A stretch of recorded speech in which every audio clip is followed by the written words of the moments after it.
we'll be sold out Friday. So thank God you're back. We'll be on Friday night. If you have a chance to come here, great. That'd be terrific. But there's another show right over in Alston called The Gas at the Great Scott, and they do just a terrific job. It's a little bit like younger and more alternative. This week they're showing films of Quiet Desperation, which is this cool little sitcom put together by all Boston comedians, and it's very, very cool. And this guy heads up the whole project. Let's welcome Mr. Rob Crean.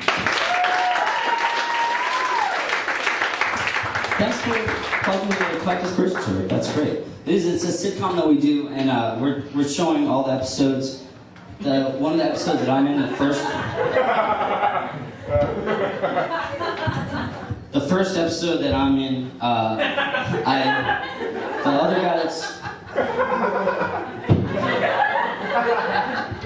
other guy that's on the show was like, said to me, "Oh, I want to wash you in a bathtub." And I was like, "No, it'd be funnier if you washed me in a sink." And he was like, "I don't know, can you fit in a sink?" I was like, "I can fit in a sink." Which I can. For the record. Something's been bugging me. I don't know, do you guys mind if I tell you about something that's been bugging me? No one's saying no, so I'm just going to go ahead. Maybe this is a little bit petty, but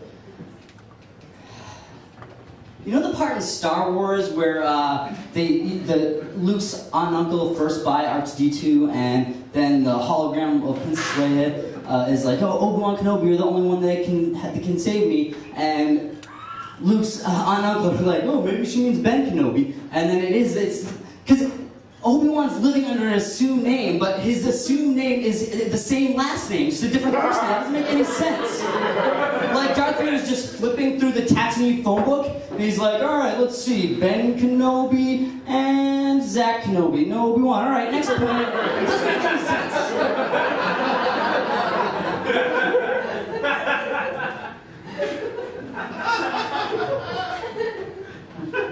It's like Salman Rushdie, like, just living under the name Ted Rushdie.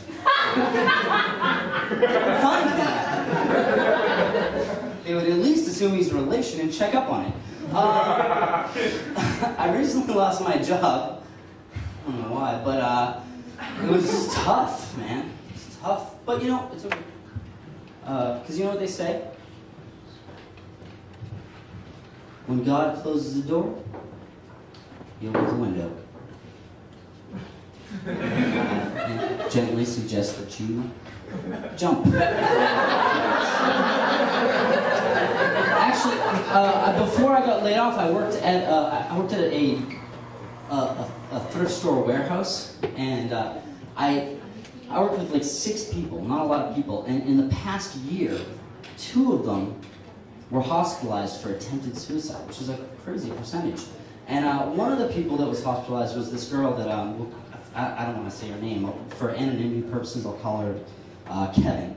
She was one of the, I don't know if you've ever worked with someone like this, but she was one of those people who every day when someone would be going out for lunch, she'd always say, "Oh, geez, I don't have any cash. Can you spot me? I'll get you back later."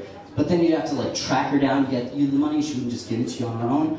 And I get so sick of it that one day I looked her in the eye and I was like, "Listen, Kevin, you know what? You know you're going to come to work, you know you're going to get lunch, and you know it's going to cost money. Seriously, just plan ahead, all right? Look, I'll cover you today, but I want the money back tomorrow, and I'm not going to do this again."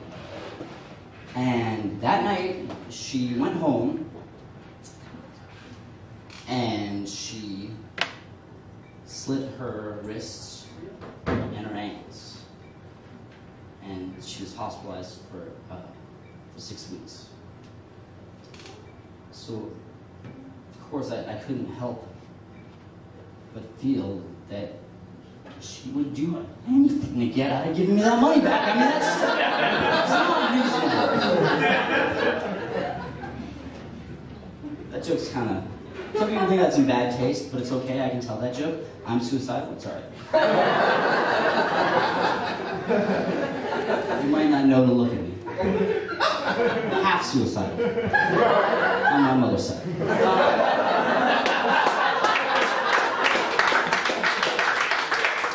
But so I I did at this job. I worked at a thrift store warehouse, which I really liked the job. I was very sad to be laid off, but because it was great. I get people would donate things, and I would get to sort through them. It was so much fun. One of my favorite things that I got was one day someone donated this like badass leather jacket, like a jacket that like the Fonz would wear if he was like 60. It was, and it first of all, like the jacket itself, pretty badass. Not gonna lie. Second of all, I looked in the first pocket and I found a pack of pornographic playing cards and a lighter, but it was like a huge lighter. And I was like, this guy is such a badass. He's like, listen, I only like 4 things. That's leather, pornography, gambling, and smoking so much that conventional ladders need not apply.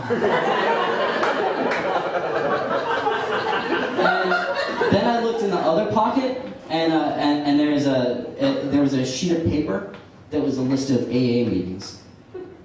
And I was like, whoa, make that 5 things, and the 5th thing is drinking so much I can't control myself. Yeah, I was a crazy badass. I should say, but I just realized I said earlier that I was suicidal. That's not accurate. I should.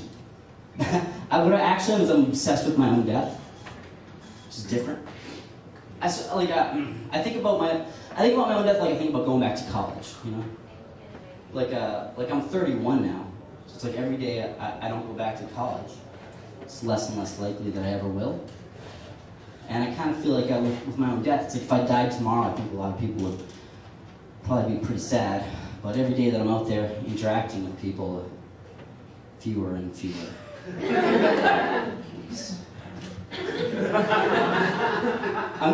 I'm just kidding, guys. I never think about going back to college. Now back to your host, Rich Jenkins.